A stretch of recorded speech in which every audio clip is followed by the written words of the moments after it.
Guys, back with another video. So this one is going to be real quick on the secret nobody tells you about inside the trading space. So let's get into it real quick. So what you see most of the time on social media is you'll see the Lambos, you'll see the yacht parties, you'll see the popping bottles in the club and everything like that.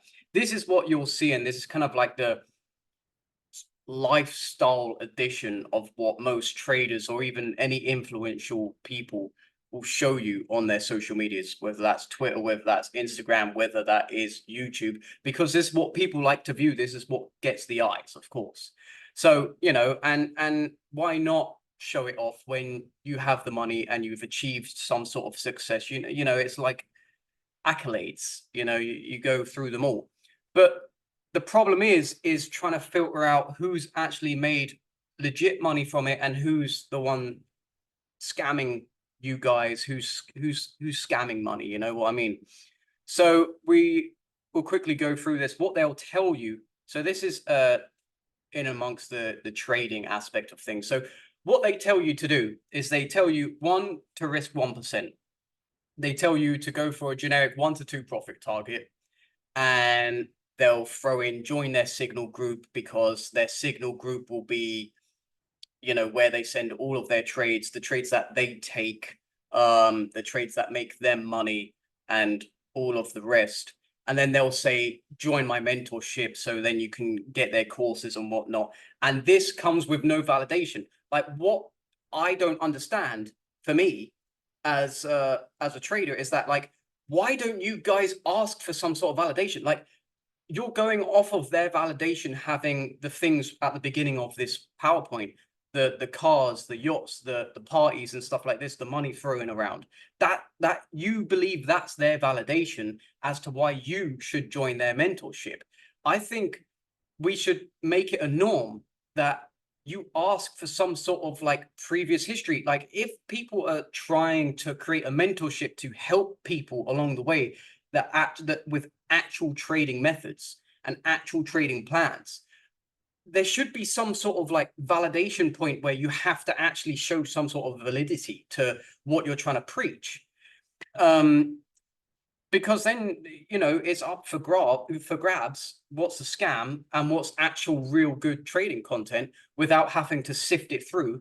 And since you've sifted through like 3 different mentorships at like 100 quid each, you've spent the best part of 300 quid, and you've learned basically fuck all, and you're just left with like nilch, no money in the fucking bank, when you could have joined one trading group for about 100 quid. It resonated with you.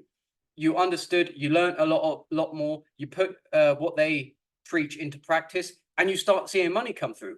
Now, I'm not saying everyone's like this, obviously there are groups where you can join and you actually learn. And the reason being is that you learn, and because you're learning and because you're making money, you're more than likely to stay in that mentorship. And it's better for the actual the mentor, the trading mentor, is actually better for them, because they're teaching you real value. And because they're teaching you real value, you're making money. And because you're making money, you're more inclined to stay with them. So they're making more money with you returning to their service. So anyway, so this is what they'll tell you. What they aren't telling you, right? The actual system that they use to get profitable. Let's just say that you have a trader that is profitable and does a service, but for some reason, they're not actually telling you how they make money. They're just going back to the generic thing at the beginning of the video. Yeah, do 1 to 2, risk 1%, stack your funding. And by all means, if they're doing that and they've made money through doing that, and it still works for them, of course, preach that, and they'll show you along the way under their mentorship and their courses and stuff like this. But what I think a lot of traders do, and gurus do, the realities of profitable trading is it's actually, there's so many different ways to do it. Someone could have a winning strategy, give it to you, and it doesn't resonate with you. So you start changing it a little bit. And then because you've changed it a little bit, it doesn't perform the way that you see on your mentor's social media page. So the realities of profitable trading is that anything and everything can work. You just have to find your own way of trading, right? But once again, I go into the validation of that they won't tell you the validity of their trading through like if you ask them, they'll like scoff at you most likely. They'll probably scoff at you. They'll go, why are you asking me if I can trade? Do you not see my proof of payouts? Do you not see my proof of people in my group taking these trades along with me, making all this money? And then they force that being their validation. Whereas like if they have a track record, they could send you, yeah, I've been trading this pair for many years. These are my results. Bang. This is what the type of account sizes that you should be doing it on. Bang. You know, so this is all I have to, you know, I don't have to show you everything, but these are a few things that you should kind of get just in order for you to learn. Just for you to learn, because you aspire to be like this trader. You want to learn his ways. You like the way he trades. You like his personality. You should be able to ask him for a little bit of proof. All right. Especially if he's going to be taking your money. You should be a lot more careful when going through these guys. So more than likely, this is the system that they're going to be using. So for example, their total capital is $1,000, let's just say, right? So they'll split this grand into 5 different trading groups. 5 different trading accounts, right? 200, 200, 200. I just split it to be easy on the maths. So let's say you have 5 accounts, right? Let's say you blow 4 of them, right? You blow 4 of them, and one account you make 10x, right? So you make 200 euros into $2,000. Okay. Now this isn't reasonable. This isn't unreasonable, especially with crypto or something like that and higher leverage. You could actually do this, right? So let's just do this maths real quickly. So 200 and you blew it. So that's 200 quid gone. So now you're down to 800. Let's do 200, 200, 200. Basically, you've blown 2, 4, 6, 8. You've blown 800 quid. But on that one that you did high risk with, you made $2,000, right? So in overall, you've made $2,000, but then you lost 800 quid. You have 200, 200, 200, and 200. So you've lost 4 of your accounts. 1, 2, 3, 4. Yeah, you lost 4 of your accounts, each having 200 quid in it. So that's 800 quid. But the one account that you did get some roll on made $2,000. So what we have right here is we have $2,000 made, and then we have 800 quid lost. So you actually gained 1,200, right? So for example, we could go into this example here. So once they've made their $2,000, let's just say, bang. So they've made their $2,000. Now they've put $2,000 and they've split it into 5 accounts again. So what they've done is they've done 400, 400, 400, 400, 400, and they've done the same process. So if you take this understanding, you could have 5 accounts, lose 4 of them, and gain and be profitable on 1 of them, and come out profitable overall. And this is what more than likely they are doing. And it's a profitable way. Don't get me wrong, it's a profitable way. Once again, everything works and everything doesn't work.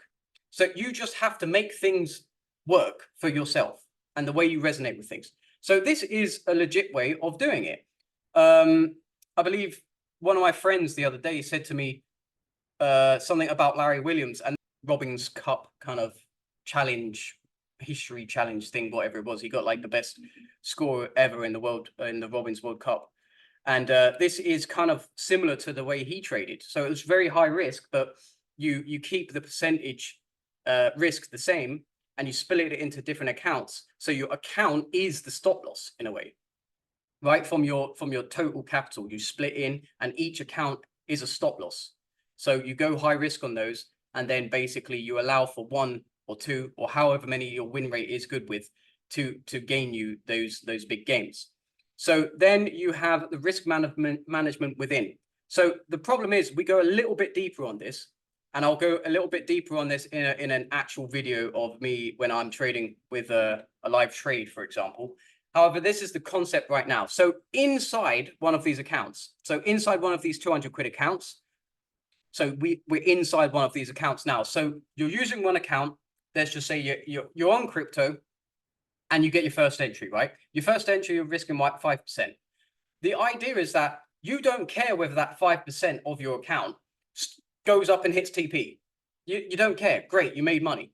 You also don't care whether that entry, your first initial entry, you don't care whether that comes down 10% or so, because then you're average in. So once you average in, now you're in 5% on your initial, and then you're 10% in. So you're actually 15% in. So 15% of this 200 quid account, you're in the trade, right? Let's just say, cool. Let's say it blasts off and you get your TP then. Awesome, great. What happens on the other end? What happens? Let's flip it on its head. What happens if it comes down 10% again? Well, guess what? Comes down 10% again. Get your third entry, right? So now you're not only 20% in on this entry, you're also 10% in on your last entry and 5% in on your last entry, on your initial entry. As you're getting these entries, your average buy price is coming down. So you don't need price to come all the way back up to your first initial entry, because your average buy price is coming down as your DCA averaging in, right? That's the whole point of this. You're kind of using DCA average, but on leverage, right? Kind of like using both of them together. So here you can see fourth entry, fifth entry, and you have to understand how your system works, right? Because you have to know with your edge, how much drawdown you're likely to have. So on this one, say, for example, on your fifth entry, you're allowing the market to come down. Let's say you bought right at the top of Bitcoin, for example. This system is allowing you to have 50% drawdown before you're fully in. And when you're fully in, if it takes another 10% down from there, so let's say it goes 60% down without giving you any bounce, which is very highly unlikely unless there's a black swan event or some sort of news catalyst. If you're 60% down, you're liquidated, but you're 60% down, man. Find what's going wrong, try and change your edge slightly to try and up that lower barrier, right? I found ways to be able to get mine to around about 2-3 average ins. That means I can go higher risk. I can put more percentage in on these first entries, right? So it's basically just compounding your entries, right? And that allows you to bring down your average buy price. And if you bring down your average buy price, then you obviously need only a little bit of a pump in order to get out with a bit of profit. So this is the benefits of doing this kind of system. It allows for more trades with the leverage, of course. So you break it down into different accounts. So you got 5 accounts. It allows you to get into more trades, right? I don't think you should be in one trade on one account and then another trade, but the same trade on another account. I don't think you should do that, because then obviously you're just bringing yourself back to basically having one whole account. It allows you to trade different pairs on Forex or different coins on crypto. It allows the accounts to increase the chances of your success. As I said before, you could lose 4 accounts and just make profit off of one account. And overall, even though you've got a very, very low win rate in terms of accounts blown, you still come out profitable. So because you have more chances of success, you have more chances of making that profit. And that is all I have for you. So that is the main reason for this kind of secret nobody tells you in terms of trading, because I haven't really seen that about. Realistically, I haven't seen that about. I only found that out the other day through reading Larry Williams's book, seeing his interviews. My friend put me onto that, and also a few other people from the crypto side of things. That's how they kind of do things, but I haven't seen it be really mainstream. So this is like just another way of thinking about something. Try and implement it, see if it works for yourself. Put any comments down in the, if you've got any questions, put it down in the comments and I will try and get back to you there to see if I can give you some more understanding of this way, if this excites you and this interests you a little bit. But yeah, that's all I have for you today. So Godspeed.